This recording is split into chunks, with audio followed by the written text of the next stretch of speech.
Hey, what's up guys? Welcome back. Today we're continuing our series on how to get an awesome Les Paul guitar for like less than 300 bucks American.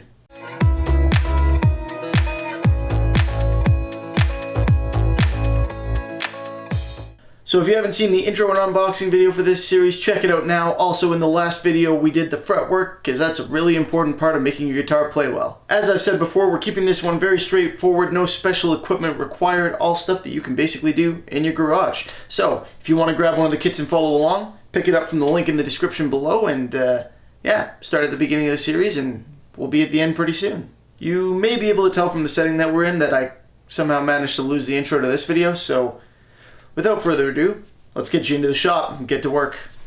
Okay, here we go. Now, it's time to get this neck glued on because I want that on there before I do the finishing work and everything. I've got to decide if I'm going to do some work on this heel. It's actually, honestly, it's actually super comfortable, which is actually a little bit annoying because I wanted to do something to it, but I think I still will just for the sake of demoing it. But if you watched last time, I talked about this neck joint. As you can see, it's pretty sturdy. What we've got here is a situation where, because of the way this thing is set up, it won't actually slide in this way. You have to bring it in through the top, which is excellent because it's gonna lock it in there nicely. I'm gonna stop trying to do this without it on the table.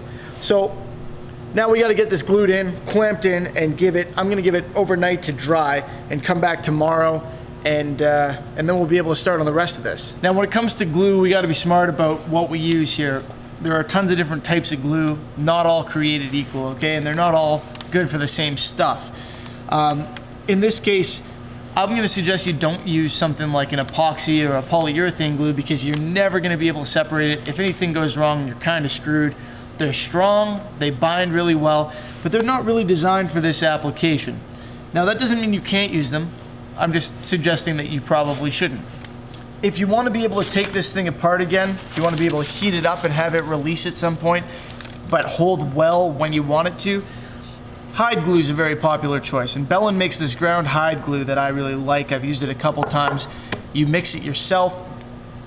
It's pretty straightforward, honestly. There's not a whole lot to it. It doesn't get much easier than this. But, I mean, it gives you a recipe to mix it.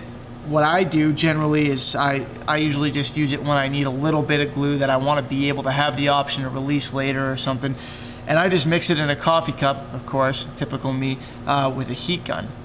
But yeah, so heat activates this stuff and releases it. That's a really nice factor for that one. But what I'm going to use for this, and what I'm going to say most people probably use, is just kind of a standard wood glue. I'm going to use the Titebond 3. Titebond's a great brand. They make, well, at least 3 different glues, and all of them are good. This one's actually food safe. This is what I use when I'm making cutting boards, and it's waterproof. So this stuff's good. I'm going to suggest again that you're careful. Don't use like LePage or something like that. Don't use white glue from your kids' school supplies. Use a decent brand for this. The glue's kind of important. So I'll show you how I do this. It's very straightforward. We're just going to put a nice thin layer on there. The surfaces are already smoothed out. If they're not, make sure they're kind of smooth. You don't want to be gluing 2 really rough surfaces together. This isn't like epoxy. It doesn't grip the same way. So yeah, 2 smooth surfaces. I'll show you how I do it. I'm going to brush it on with a foam brush, nice and cheap.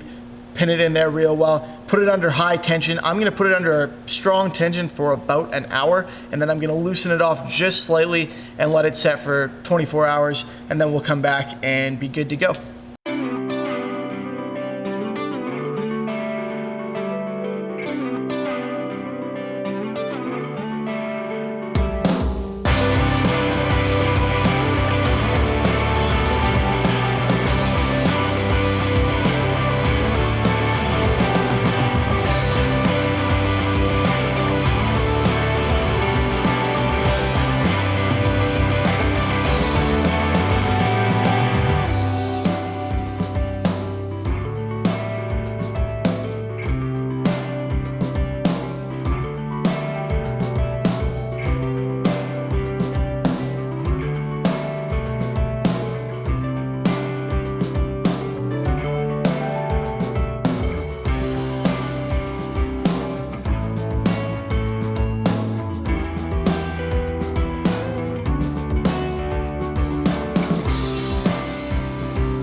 So in this video, we're going to be doing some sanding work on this, on the whole thing, a little bit of shaping. Yeah, we've got some work to do. It's going to be interesting. This thing has a coat of sealer on it on the whole thing, so that raises the grain, and when it comes out of the box, it feels pretty rough. That's very easy to deal with. Having a coat of sealer on there actually makes it a lot easier to work with if you're doing a painted finish. Now, I'm going to be doing an oiled finish on the top. That's going to be just fine. I'm going to give this a light sanding. Can't go too far because veneer is paper thin, so be careful with that. On the back though, I'm going to be doing a little bit of work with some stain, so I have to make it through the sealer in order to have the stain soak in properly.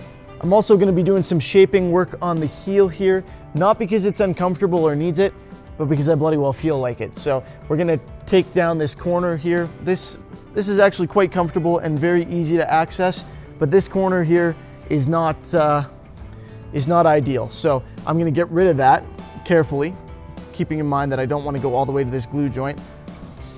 Make it so that it's just slightly more comfortable, and yeah, then we can begin the finish sanding stages. Now all of this stuff can be done by hand, and that's what I'm going to demonstrate here, but of course if you're sanding the bigger areas, you can easily do that with an orbital sander or something like that.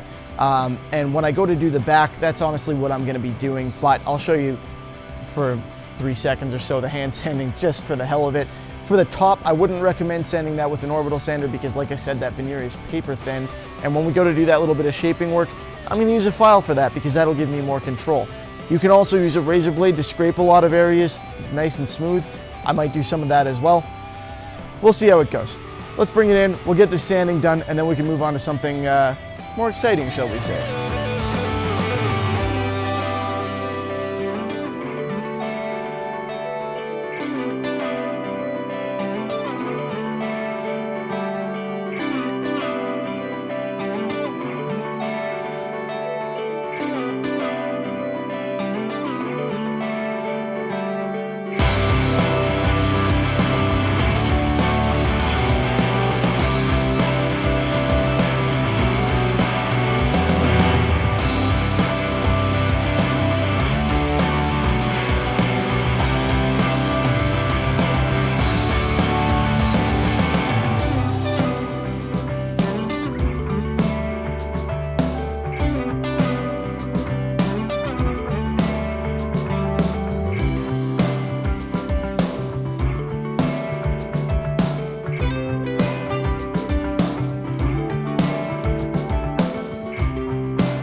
All right, so now I'm gonna do something pretty cool, or at least I think it's pretty cool, to the back of this guitar. So I think that that's gonna be cool enough to warrant its own video, so I'm gonna throw some B-roll into this one so you guys can see it, but I recommend you check out the separate video so you get kind of the full explanation and everything. What I'm gonna be using is these markers from Bellin. They, if you want them, are in the description below under my Amazon influencer page. You just click on that and they're in there. And what these are essentially is stain markers. So this is gonna let me draw, but with stain. That's awesome. I'm not very good at drawing, but hey, we'll figure it out. Again, check out that other video if you want to see this. But yeah, let's get the B-roll going and show you kind of what we're dealing with. At the time of filming this, that other video hasn't come out yet, but it will be out soon, so stay tuned for that. It should be fun when it does get here. Meanwhile, I don't want to give away all the secrets that are going to be in it, so for now I will just say thank you for watching. I hope you guys enjoyed the video and that you enjoy this last segment of B-roll here.